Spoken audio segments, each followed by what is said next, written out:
안녕하세요. 12월 18일 수요일 큐티까지 시작하겠습니다. 오늘 말씀은 베냐민 지파가 거의 진멸당하는 그런 장면이거든요. 1번입니다. 베냐민 사람들은 왜 패배를 깨달았습니까? 우리 36절, 37절 보면 생각나는 전투가 있죠. 그 옛날에 이스라엘 백성들이 이제 가나안 땅에 들어와서 정복 전쟁을 할 때 아이성 전투에서 똑같은 일이 있었거든요. 여호수아가 병사들을 매복해 놓고 도망가는 척을 하죠. 그러자 아이성 사람들이 성을 버려두고 이스라엘 사람들을 쫓아올 때 매복한 병사들이 그 성으로, 빈 성으로 들어가서 정복했던 그 모습인데요. 지금 이스라엘에 내전이 벌어졌는데 마치 그 모습이 그 이방인들과 싸웠던 그때 모습과 똑같죠. 맞습니다. 이런 전술은 이스라엘의 비극적인 상황을 더 부각시키고 있는 그런 장치입니다. 2번입니다. 화가 자기들에게 미친 것을 보고 베냐민 사람들은 어떻게 합니까? 42절 읽겠습니다. 이스라엘 사람 앞에서 몸을 돌려 광야길로 향하였으나 군사가 급히 추격하여 각 성읍에서 나온 자를 그 가운데서 진멸하니라. 이 속았다는 걸 알고 다시 성읍으로 들어가려고 하는데 이제는 어떤 상황입니까? 양쪽으로 공격을 당하는 그런 상황이 됐죠. 이 43절 보면요. 이스라엘 사람들이 베냐민 지파를 에워싸고 추격했다 하고 짓밟았다라고 합니다. 이 전쟁으로 이때 이 사건으로 무려 2만 5천 명의 베냐민 사람들이 죽게 되는데 정말 어마어마한 숫자죠. 이제 베냐민 지파는 역사에서 사라질 그런 지경에 놓이게 된 겁니다. 3번입니다. 베냐민 사람 몇 명이 살아남았습니까? 47절인데요. 베냐민 사람 600명이 돌이켜 600명 남았습니다. 600명. 그런데 이걸로 끝이 아니죠.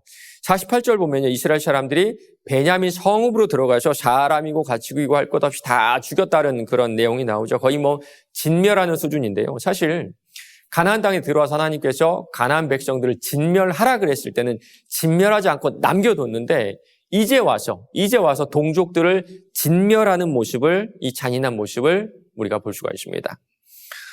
4번입니다. 이스라엘 자손이 형제인 베냐민 자손에게 자비를 베풀지 않은 이유가 무엇인지 묵상해 봅시다. 뒤에 보면 이스라엘 사람들이 이렇게 다 해놓고 후회하는 모습을 볼 수가 있거든요.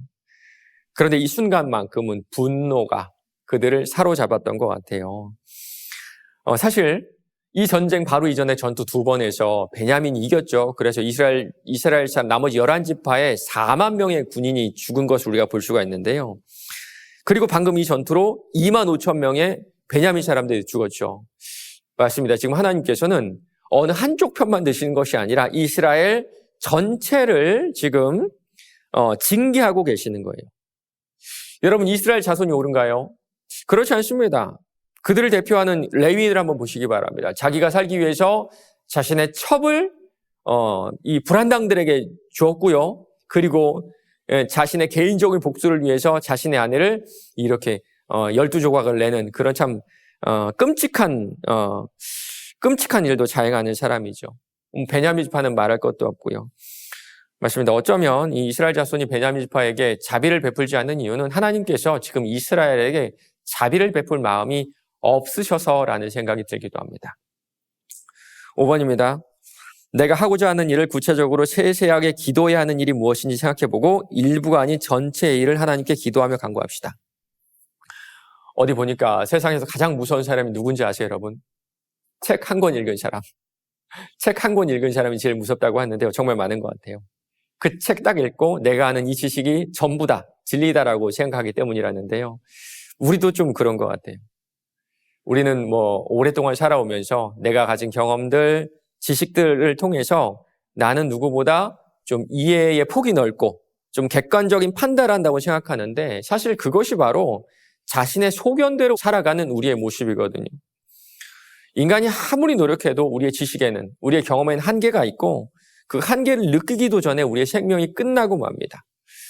그렇다면 다시 한번 말씀으로 돌아가면 어떨까요? 베드로전서 1장 24절 25절입니다.